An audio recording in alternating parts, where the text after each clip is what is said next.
Okay, 1 second. Oh, hell yes. Oh, fuck yes.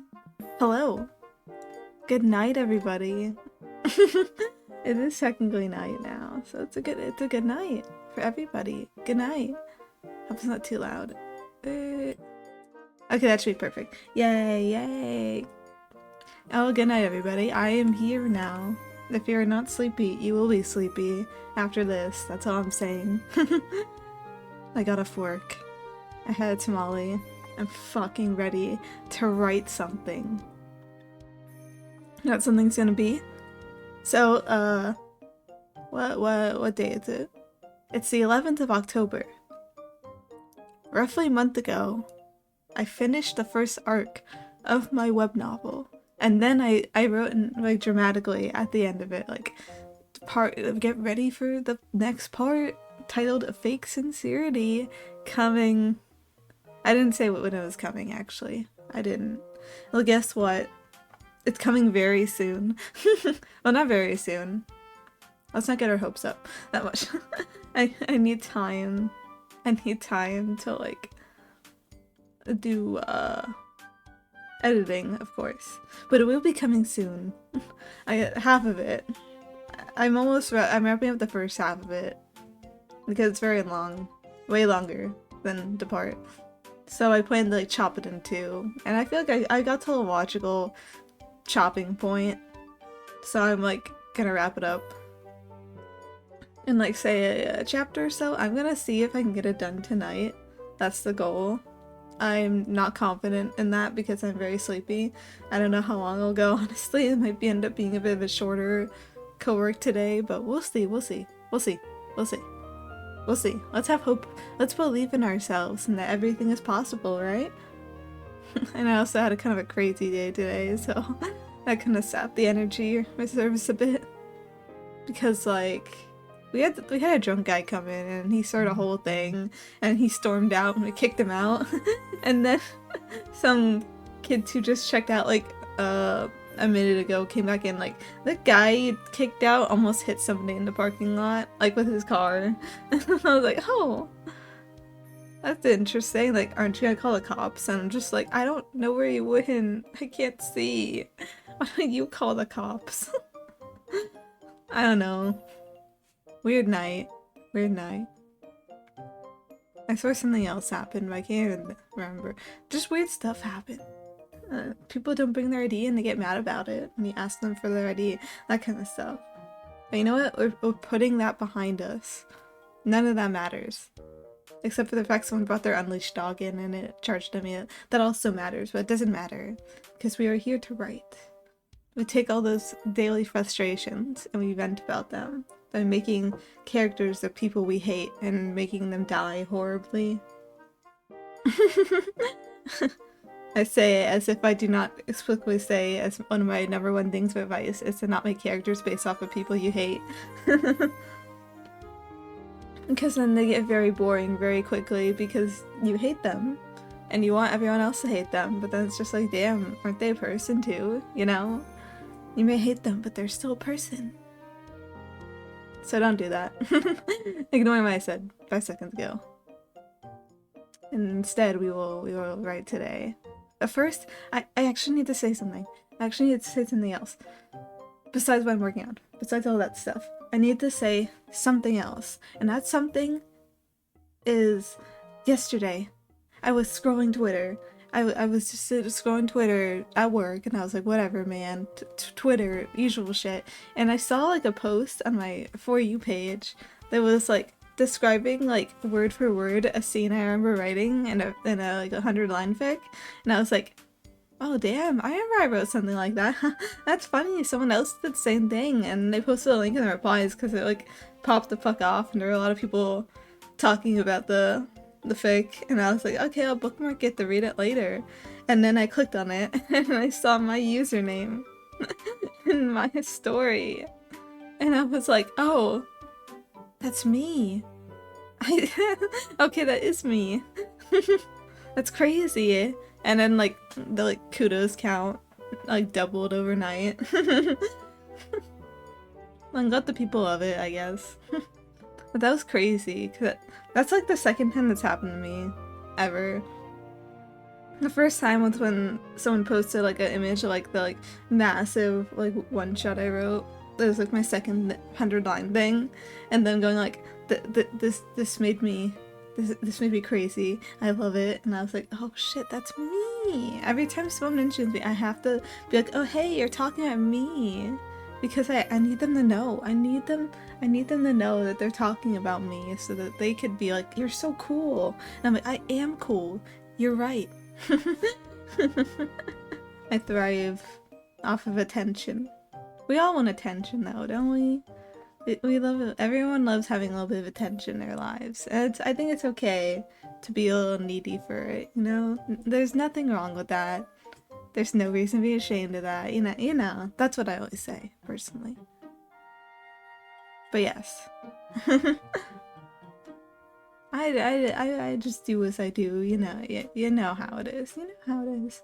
You know how it is. But yeah, life has been going pretty okay for me.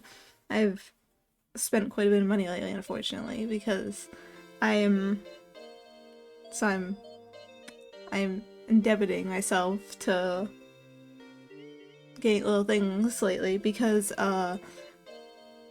there's a 100 line event happening in a couple months, I think I'd say, that I really want to see if I could go to. Travel's gonna be a bit of a pain, but I want to do it. And two things I want to bring.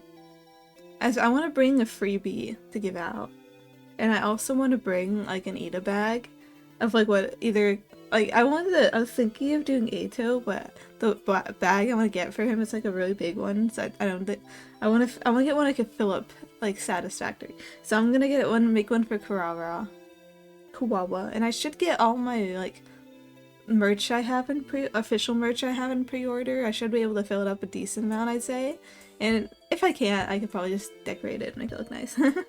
There's these little bottle lights that we sell at work that I want to buy and like string in the bag to look nice. That's in the plans, definitely.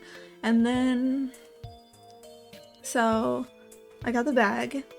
It cost an arm and a leg, but I got the bag. And it's like a green and white. It has little butterflies. I thought that fit her for being like a tomato. Maybe I should have something more edgy, but I don't know. I like it.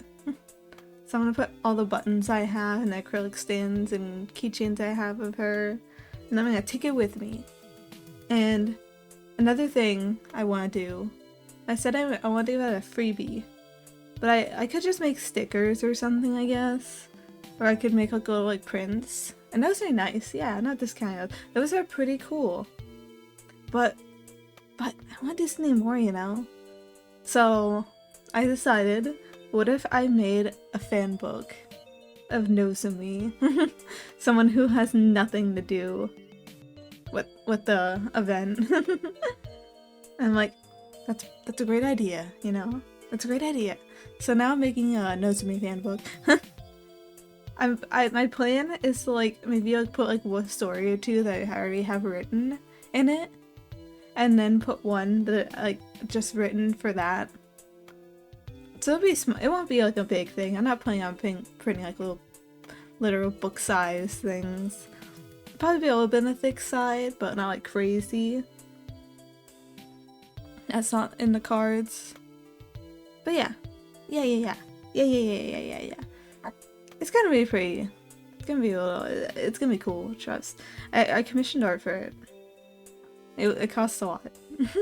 I commissioned art for it, and I'm gonna pull, as soon as I finish the one shot I want to write just for it, I'm gonna pull up my sleeves and I'm gonna figure out how to do graphic design and how to print things, and then it's all gonna be over. That's what I'm saying.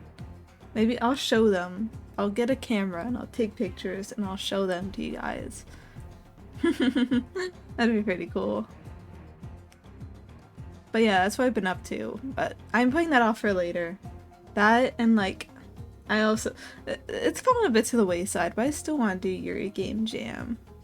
I have time. I have so many things to get done by the end of the month, but I have time. I could get the script done before the end of the month too. It's just, once I get the story out of the way, I'm gonna, I think, take a break, buckle down all my other deadlines for like a week or so, and then I'm gonna start working on editing. On top of making a list of all the graphics I need, the like banner graphics, and then also I want to redraw the like portraits, because the ones I made 2 years ago like poop from a butt. I think I could do a bit better. Maybe not fantastic, but I could do better. Just not fantastic, you know, but I could do better. So it's gonna happen. There's gonna be more art, and it's gonna be beautiful. And what else am I doing? Oh yeah, commissioning a cover. That can wait though. That can wait. I'm not in a rush for that. Genuinely. I rushed a bit on releasing the part because I want to do it on my birthday. But I think with the fake sincerity, that thing's gonna take its sweet time coming. Well, maybe not the editing. I want to get the editing done as fast as possible because I hate editing. It takes forever. But I'm hoping that with everything else, I could just like, excuse me. There we go. With everything else, I could just take my time with it, not feel obligated to a deadline. Now I could. The thing with A Fake Sincerity is I originally wanted to release it in like the season it happens in, but I don't think that will happen unless I want to wait like a year, and I don't want to wait a year. So we'll see. It might happen in the summer of next year. We'll see, we'll see. We'll see, we'll see. I still need to work on an offline version of the part 2. That's entirely me waiting on something else. And like, you know, having not much motivation to work on it until I figure out that thing, but I don't know. We'll see, we'll see. I have plates spinning. Well, I just like doing things. What can I say? Things will be done. Maybe next cowork I'll do like visual novel stuff, because I think like the other projects that I have to work on for the end of the month, I don't think that I'll be able to stream doing them because they're secret hush-hush works, and if it's a secret hush-hush work, I'd prefer to keep it secret and hush-hush. I have my censorship Toby here. That's because like that's just for me. Like in theory, if I could literally just remove them and like I guess nobody would be hurt. But the things I'm thinking I need to work on are things I need to keep hush-hush. But my Yuri game thing, I could definitely stream in script. So that may be a thing next week. We'll see. I'm still thinking about the reading the Staria every week idea for a stream, and I'd love to do that. I keep thinking like what day would be better, because like I guess I could do it after work on one of my after work days or like one of my days off. Like a Staria Sunday. I did used to publish a Staria on Sunday, so bringing it back on Sunday to read would be kind of nice, right? Thinking aloud, thinking aloud. We're getting somewhere. I'm gonna keep that in mind because I don't do anything on Sundays, true. But yeah, I don't know. I do like streaming after work because it's like I'm already in like a focused headspace that like it makes it easy. Like, oh yeah, I love vibing with people. Let's go, let's do it again. Yeah. Meanwhile, on my days off, I kind of just want to like veg out and not look at anybody ever again. So it's like hard. It's hard to pull myself together. Looking at the pile of canceled streams that I always put in my days off, and I'm like, that's not happening. Oh my. Oh jeez. Oh no. But yeah. One thing, I've been learning more about how stream avatars works, and one thing I really want to do is add like Astaria characters as bosses. One day. I have a couple in mind I could add. And maybe also just some like random ass characters for fun. I add a Totsuki as a bot. You could kill him, or I can kill him. It's allowed, it's legal. I could do funny stuff like that. I gotta do more funny stuff. I don't know. I think the main thing I want people to come by for is just to yap with me, because yapping is beautiful and lovely, and I think we should do it all more often. I love it when people just come and be like, can I talk about what I'm working on? And I'm just like, fuck yeah, talk about what you're working on right now, or I ban you. It's a rule actually. You have to talk about what you're working on as you join the stream. Even if you think it's a little silly and stupid, I'm like, we're all a little silly and stupid. It's okay, man, you know? I don't know. That's just, it's a dream of mine to have a little cozy corner for my fellow writers out there. But yeah, we're just talking dreams. There's the reality that I'm goated. But yeah. And yeah, I'm just yapping at this point. Just talking about dreams. Speaking of dreams, someone asked me what I plan to do with my life at work, and I was like, I don't know how to articulate to you that I want to be like a weird historical writer on the internet, so I'm just gonna say I don't know yet. I don't know. I'm not expecting to make much, if any, money ever off of any of this. I'm just doing it for the love of the game. This is all for the love of the game. For the fun and excitement. That's all. I'm not thinking too much about like, oh god, future plans. I gotta lock in on. I gotta be social. I do want to like connect with people more. I'm very bad at connecting with people. I've wanted to. I don't know. People have talked to me before and been like, oh, I want to collab with you. And I'm like, oh, you want to collab with me? Oh, I'd love to. And then I'd be like too shy to say anything else. And I feel very bad about that. Because I don't want to be like, I want to make connections and have VTuber friends. But I'm just so shy. Maybe I'll message back that one person that I still haven't messaged back in ages and be like, hey.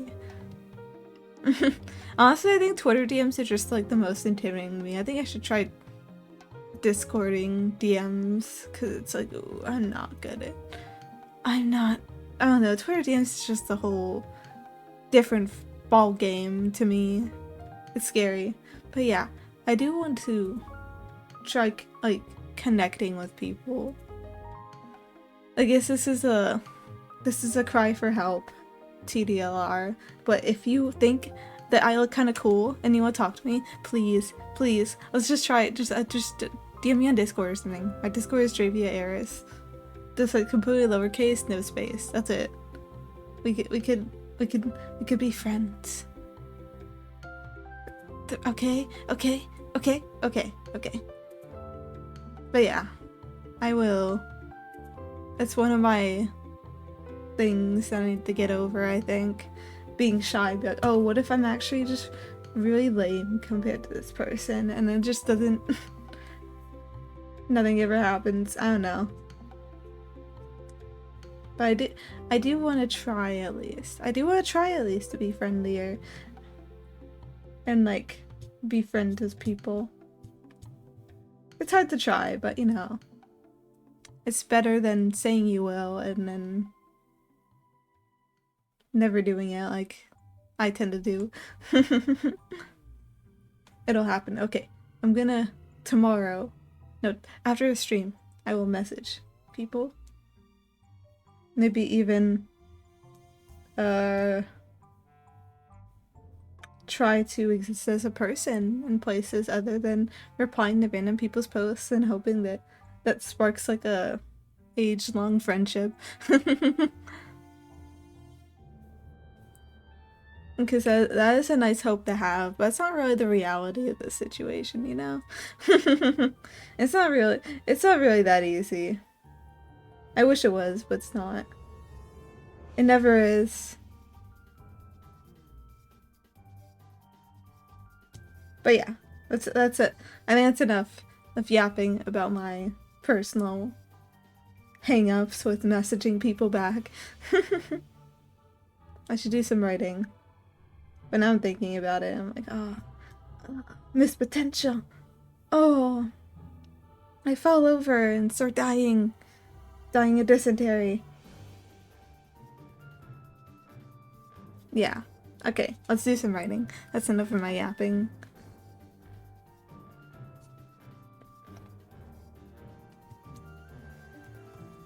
Okay. Timer start now. Ready or not, here we go. Lock in. Lock in.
What?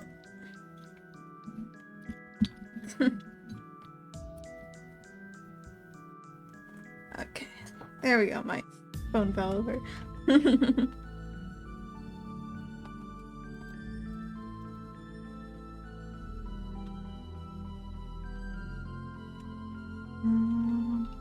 Hmm.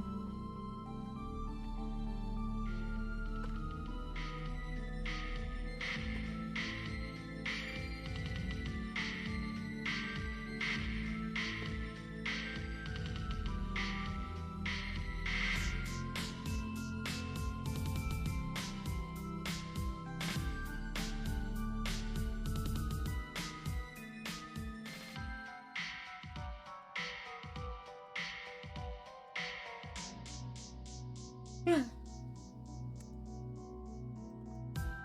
There we go.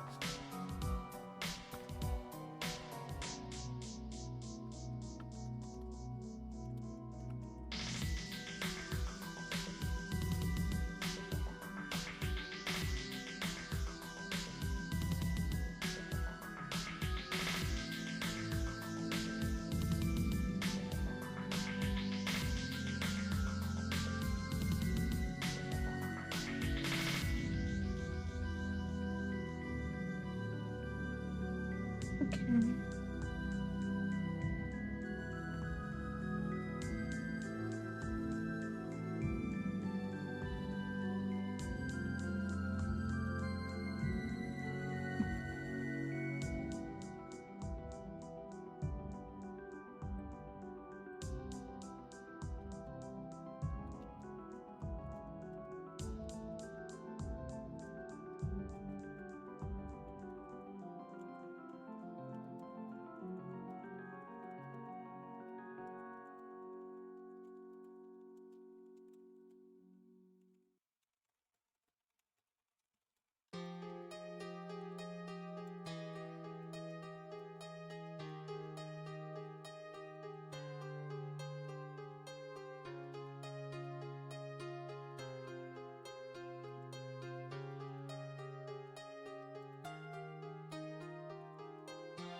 Mhm.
Mm.